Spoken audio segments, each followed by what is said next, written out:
এবং এখানে বয়োজ্যেষ্ঠ যারা রয়েছেন সকলকে আমার প্রণাম এবং আমার সমবয়সী যারা রয়েছেন তাদের সকলকে গরিব দিনে আমার ভালোবাসা জ্ঞাপন করছি। আজকের দিনে আমি এখানে উপস্থিত হতে পেরে নিজেকে খুব ধন্য মনে করছি, কারণ আমরা মানে এটা ব্রহ্মকুমারী আমরা এখানে না কোনোদিন জানতে পারতাম না, বাইরে বাইরে ভাববারও চিন্তা করি, কারণ আমরা প্রতিদিন সকালবেলা উঠি রোজগারের জন্য বেরোই, সারাদিন পরিশ্রম করি, পয়সা অর্জন করি, বাড়ি যাই, এই হচ্ছে আমাদের জীবনযাত্রা আলোচনা।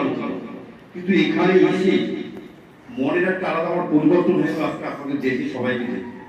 এই যে পোশাক আর এই যে সম্পর্ক যা বললেন, এটা থেকে আজকের থেকে আমার মনের ভেতরে অনেকটা পরিবর্তন চলে আসে।